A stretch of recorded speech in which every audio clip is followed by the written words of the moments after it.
you want to make sure you keep the money you make as a cannabis business. So when you're paying for insurance, crop coverage is very expensive. So you want to make sure if you're buying it, you've done everything you can to prevent those crop losses from happening.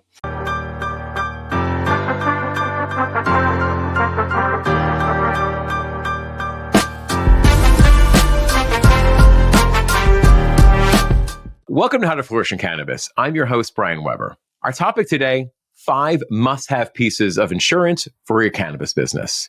How to Flourish in Cannabis is an educational focused show with experienced leaders in regulated cannabis.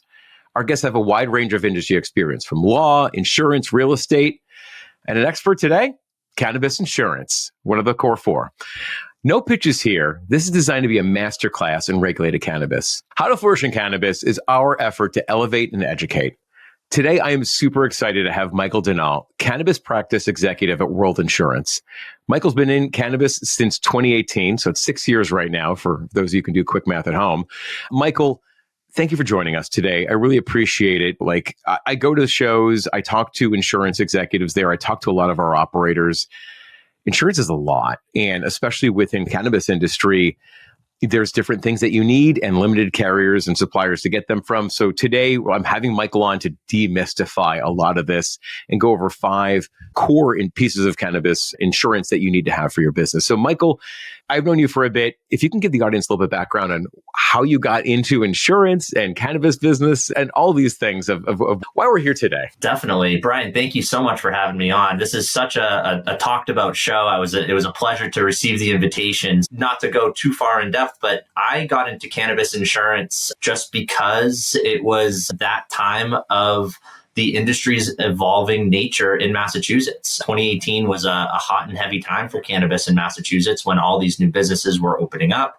And with new businesses comes the needs for ancillary services such as insurance. When I was with a smaller local agency, very traditional Main Street business, and I said, why don't we get involved in the cannabis industry? This is an industry that's going to top $3, $4, $5 billion in revenue. Why don't we take our little slice of it? After a lot of pushback from management and ownership of that agency, I successfully built a small practice at that agency. And because of the work we did at that practice, World Insurance, which is a top 15 independent broker in the country, said, you know what? We don't have a cannabis sector either. At NECANN trade show that you referred to, they sought me out and said, Michael, we heard about you. We want you to come work with us. What do you think? And time goes on, 1.5 years later, here I am. And we have a great program, great practice, great people involved. Actually, someone that introduced us along the way is involved. And we're just happy to be involved in servicing this great industry. That's great, Michael. For the audience that's watching, obviously, if you don't have a broker, Michael would be happy to talk to you. But today's show is really about some general advice. If you already have a broker, you're already happy with your insurance provider. These are some things, it's a good refresher to spark a conversation with your broker as well. So without further ado, let's get into it. So today we have a few items, 5 items that are core insurance pieces for your cannabis business. First one, kind of an easy one. Let's just start off with this one, product liability. Michael, can you give me a little bit of a story about why product liability? I have an idea, but give me a story. I love a good story. Tell me why product liability is a need for cannabis insurance. Definitely. So think about any type of manufacturing industry, whether it be cannabis, children's toys, food, clothing, etc. If there's any issues regarding those products that you are ingesting, you're wearing, and that cause bodily injury or harm to you, you may want some repercussion, right? You want to pay for your healthcare bills or any residuals that may be due to you. This is where that comes from. Product liability is that piece of coverage that you would go look for and say, it's the liability for the product. Product liability, it's in the name. So when folks are out there as consumers or even as business owners, that's probably the most self-explanatory piece of coverage out there, but it's arguably the most important. So with cannabis, what would be a product liability like issue that would happen in the cannabis industry, like a bad pre-roll or gummies that were marked as 10 milligrams, but they're actually 100, and there was 911 calls thinking that they were dying or something like that? What is a product liability use case from the cannabis industry? I'll give you a perfect example, Brian. So actually, breaking news today, within the last 6 or so hours, the state of Maine issued a product recall for some products. It's being sold at some dispensaries. It was flour, pre-rolls, and some blunts.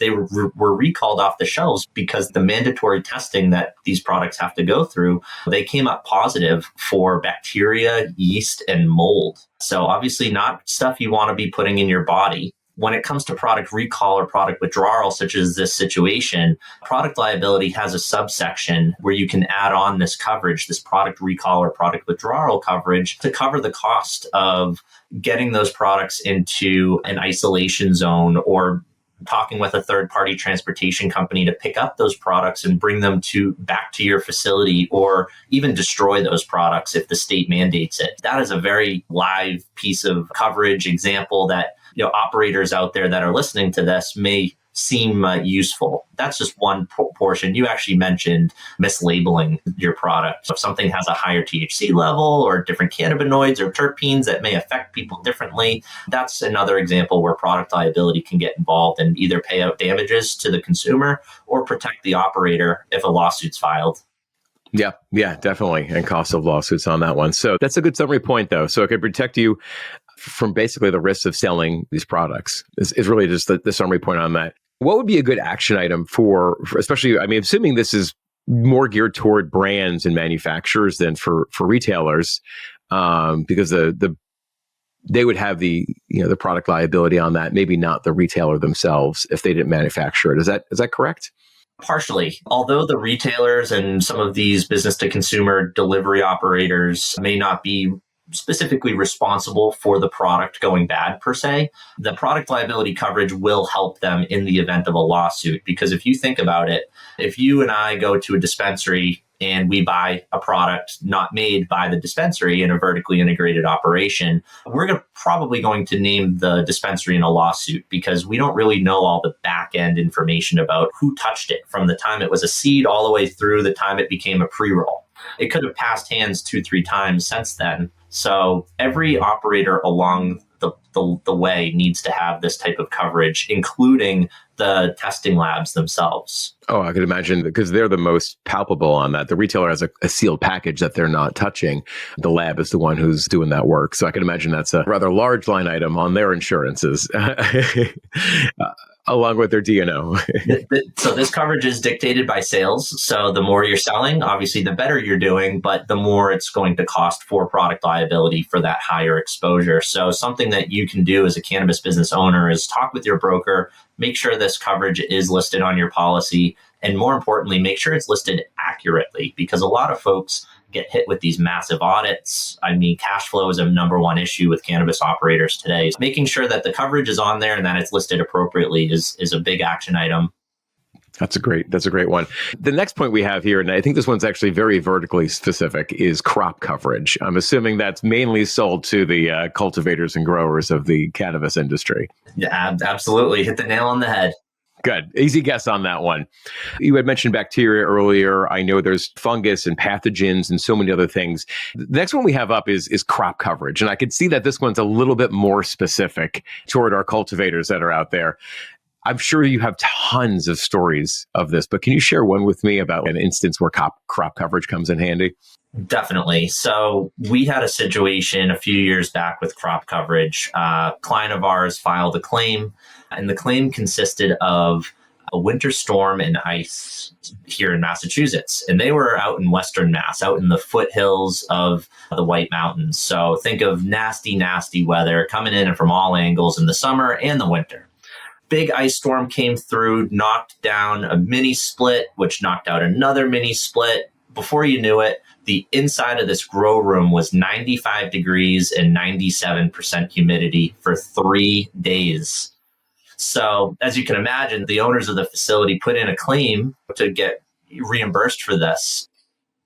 After 7 months of going through the claims process, and just as a note, that doesn't usually take that long, but we're scratching our heads thinking, why is it taking so long here? It should have been paid out. After all was said and done, the owners of this facility improperly filed their permit for their electrical work. So all of their HVAC systems hooked up, all of their lighting systems hooked up. completely null and voided their insurance. Plus, the event happened before we put the insurance in place. So there were a few things regarding insurance fraud that started to pop up. So this is one of those situations. It's a live and learn experience from our side as a broker, but for the operator side, some things that we need to do when we're looking at crop coverage is make sure all those permits and those loss mitigating factors are in place, right?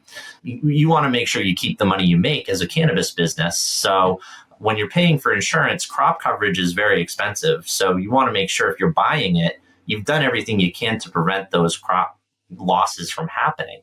That was the crop itself, but those could be caused by other ancillary things. I mean, a tornado could run through the land and rip apart your grow.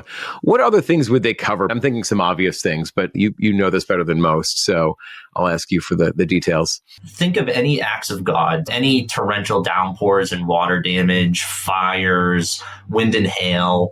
Those are the main ones that we see in the industry on a national basis. Is we see those mainly. Thankfully, with the way buildings are constructed nowadays, we're able not just to offer more crop coverage, but we're able to offer it for lower prices. So we're seeing a lot of the premiums start to drop as well. We had another insurance company on a very early show, and I learned from them that the type of lighting that you use is a big cost factor in insurance as well. And that LEDs obviously had a lot less risk of fire and blowing up in the grow house. Is that a big factor? That's a massive factor. I mean, if you think about it, these HPS bulbs that folks have in more of the traditional grow houses, they generate so much heat that if there's any type of power surge or something is defective with that light or that ballast, it has a potential for catching on fire, improperly balancing the temperature and the climate control in that room. So there's so many factors that go into it. So yeah, LEDs, I mean, by and large are the safer option when looking at insurance. And now there's even almost could pay for themselves, I'm assuming, with cost savings from all the insurance. We'll refer to our friends over at TSR Grow for any lighting needs. Michael, what is the action item on this for especially any cultivators that are listening today? Definitely. So making sure that your plants are properly documented in Metric or your state's preferred seed to sale tracking system is a must. Making sure all of your permits and licenses are also on file and ready to be submitted if there's ever a claim scenario. And the obvious one, talk with your broker. Make sure that this is something as a cultivator that's listed on your policy. And again, made sure that the crop table is accurately filled out so you have a live instance of what plants are in what life cycle.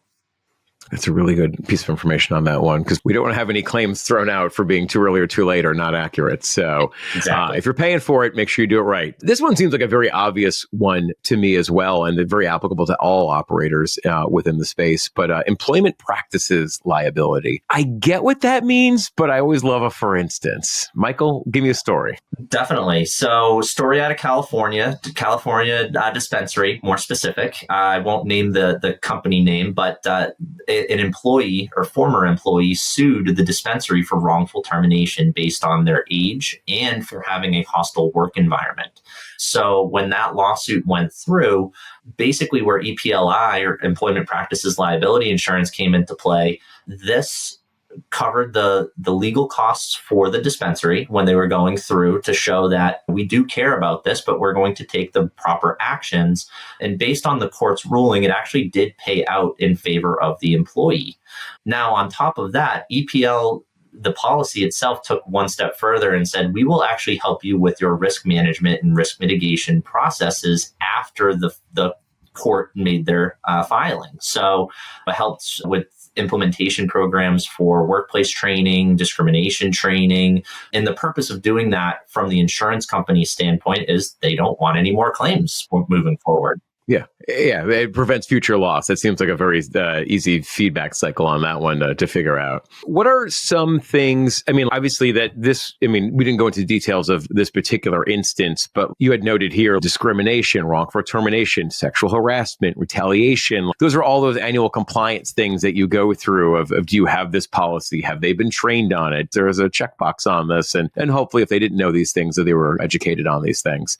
Yeah, I can imagine, this could be a high volume of turnover, especially within this industry, to make sure that you're up to date on all those. Definitely. There was actually an HR partner of mine that I was talking with about EPL coverage, and they said that year over year employee turnover for retailers was upwards of 70% in some cases. So if you think about the 70% of turnover, that's just a massive exposure for EPL. So when we're talking about mitigating risks, yeah, you can do all those different workplace trainings and whatnot, but you know, more times than not in an emerging industry like cannabis, where folks are still trying to figure it out as business owners, there may be a disgruntled employee, and you want to make sure you have some sort of protection for yourself as a business owner. But also, if the court does rule in favor of the employee, you want to make sure that they have proper settlement. Yep. Yep. Yeah. And those can get rather expensive. Any kind of litigation on this matter can get very expensive. So Definitely. Cover your bases, I guess, both offensive and defensive for this. And this is kind of more of the defensive play on this. This one I liked. I know we did a prep show on this one, but this one seemed like a very insurance term on this one.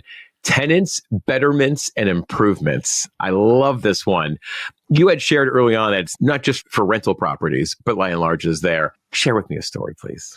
Definitely. So we have a great partner here in Massachusetts, a retail partner who was acknowledging that some of the retail spots here in Massachusetts were bland. So they needed a little bit more flavor. They needed a better customer experience. So when they were customizing their dispensary, they said, you know what? We want an atypical type of space where people can come in and buy their cannabis products, but they're leaving and they're telling their friends how much they enjoyed walking in and looking at the different features inside of our dispensary, from the custom woodwork to the fancy floors to the custom lighting, all of these different aspects where it was much more than just going in and buying a pre-roll. They actually liked it so much with their first dispensary, they did it twice more here in Massachusetts, and they're replicating it in another state as we speak. So this particular type of coverage, think about if you're leasing a property, whether it's cultivation, retail, like I just mentioned, even a testing lab or a warehouse. Anything that this lessee is doing to the space that's leased to them, whether it's putting up walls, putting in electrical, putting in custom woodwork, anything that they are doing to customize the space themselves, that is all insurable. A lot of folks don't realize, and you've heard stories, I've heard stories, we all hear stories about, well, I need funding to get my business off the ground. I need it. And Massachusetts, you can't find funding right now. But when folks were getting that funding of $1 million, $5 million, $15 million for some of these facilities, well, wouldn't you want that investment to be covered when you're actually done putting all the nuts and bolts in place for your facility? That's what this coverage provides, is coverage on all of those different customizable pieces that these business owners are putting in to make that experience so great. Yeah, all the cabinetry that's in there for retail places, that's very expensive items, all the fixtures that are in there, and especially when you get into manufacturing and cultivation, all the HVAC systems, all the manufacturing equipment. Does that cover equipment that's internal to, like if I bring in a pre-roll machine, for an example, does that cover that? Or is there other items that's not permanently attached to the facility? So that would actually be a separate line item, maybe 1 or 2 line items away from this one under the commercial property form, but it's specific for the equipment. Gotcha. Okay. I want to make sure we don't get those confused. So if you're actually anything, cultivator, manufacturer, even a distributor or a retailer, what's a good actionable item for anybody who's watching that want to make sure that they have accurate, up-to-date insurance so that there is a claim that they're ready to go and not fighting after the fact? Yeah. So if you're in the process of building out your facility, then keep a copy of your Gantt chart or your construction processes and your timeline from your GC on hand. That can be used when we're putting the limits of insurance in place. If you're an existing business and want to add this coverage back in, hunt down your GC, ask them for that Gantt chart, and that will be the best course of action to add that back in. More times than not, we deal with a lot of very organized business owners. So if you have copies of your receipts, if you have a nice little folder on your laptop or desktop, send that to your broker and let them kind of compile that final number for you and say, listen, Mr. or Mrs. Business Owner, you actually need $500,000 in tenants, betterments, and improvements coverage based on what you sent me. We'll add that in. Here's the premium. Have a great day.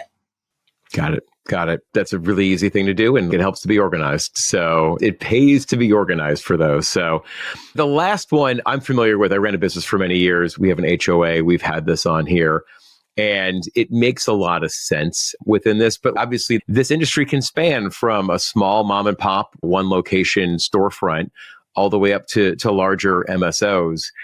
I know you have a very interesting story in here actually about MSOs. So let's hear it. Yeah, a publicly traded MSO that I will not name, they had a decreasing stock price. Well, where have we seen that story before? I mean, don't all of them have a decreasing stock price right now? Yeah, they do. Sorry, but they do. Macro conditions, nothing wrong with the companies. Exactly. The companies are great, some of them. The stock price was going down because this one particular company was growing so fast, and they never let their investors know about the adverse regulatory developments in the states they were expanding into. So as the stock price dropped and as the business spending increased, the investors actually filed a class action lawsuit against the company because they mentioned that they bought stock at an inflated price because they were not well informed.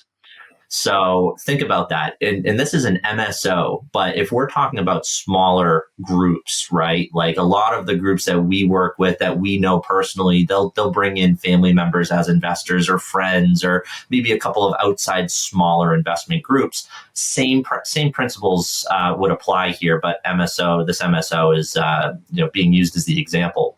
If your investors sue you in your business, directors and officers is going to help. And how it helped this MSO, it paid for the legal costs during the lawsuit. The MSO executives could still operate the company on a day-to-day function, and you had the legal experts taking care of the lawsuit in a professional manner. That's their expertise. So bring them in, have them do what they do. When the actual lawsuit went to court, there were damages that needed to be paid out. The class action lawsuit did go through, and the D&O policy paid out as such. As you can imagine, for an MSO, that's a big, hefty D&O policy. Big limits. So for the smaller operators, $1 million, $2 million worth of coverage may be okay. For MSOs, we're looking at $25 to $50 million in coverage here.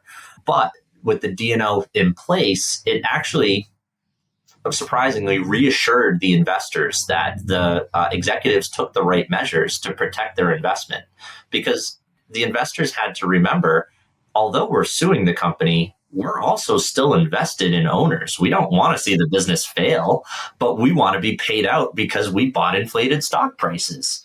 So it did actually bring the investors back down to a level of comfortability with the executive group. And again, similar to the EPL policy we just talked about, the D&O policy actually helped put new practices and procedures in place to make their governance process more transparent to the investors. I don't know the specifics in terms of on a day-to-day, month-to-month, what they're doing, but some examples of that, and same principles could apply to some of the smaller folks, is having a newsletter go out about changes with your company or the regulatory framework in which they're operating in. So all of these things with D&O, whether it's a small business or a large MSO, the same principles apply. It's protecting the business and also protecting the investors. That's very mindful to speak of, and I'm sure this is even more impactful with smaller operators as well, because there's not these deep pockets or legal teams and resources or a general counselor on staff. It's all fractional at that level, and these kind of costs can get extremely expensive quickly, especially when you're maybe dealing with non-sophisticated investors that are also part of this equation as well. What is a good action item on this one for either large or smaller operators on how to make sure you are adequately protected? Yeah, a good action item for any business owner, small or large, when it comes to D&O would be more directed towards those with investors or those who may actually be looking to buy or be bought. Directors and officers gives those investors, those buying groups, or even just your existing investor base a level of comfortability. So talk with your broker about a D&O policy if it's not already there. If you have a board of directors within your company, talk with the board if you don't already have a D&O policy in place. And one other thing to note about directors and officers geared more towards the smaller business operators, these policies, every single one that we've talked about today, can be financed. Every single one can be financed. So you don't have to pay in full for all of this insurance. Again, cash flow is the number one concern in this industry. We're also focused on that. Is that financed or is it installment plans that you have that as you pay throughout the year? Because I want to make sure there might be differences in terminology there. Yeah, so it is financed in the sense of more of a loan sense. So we have third-party partners that are specific to the cannabis industry, and most brokers have access to these third-party finance companies. And these are companies that have been around for 30, 40 years, maybe 50, where they were operating in normal industries and then expanded into cannabis, as much of the insurance brokers have, myself included.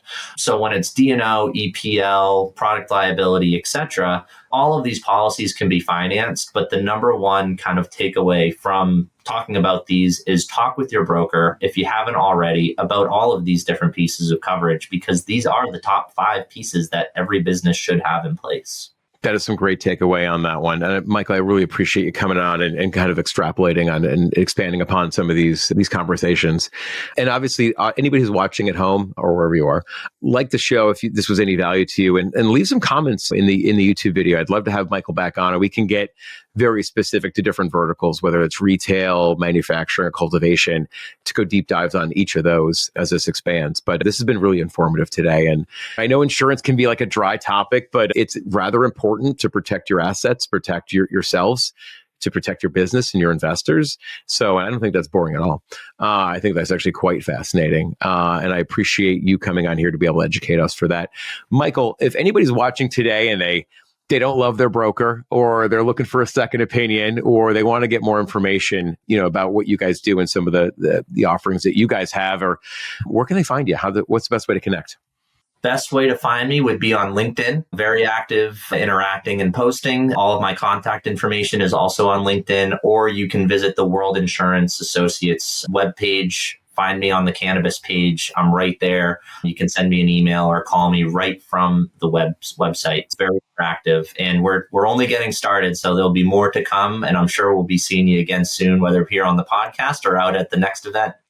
And they're at every event. That's why we've run into Michael so much and how we've become friends on this, so many different events. So I appreciate your friendship. I appreciate you coming on the show today and educating everybody. And thank you for all the work, Michael. Appreciate you. Yeah, thanks, Brian.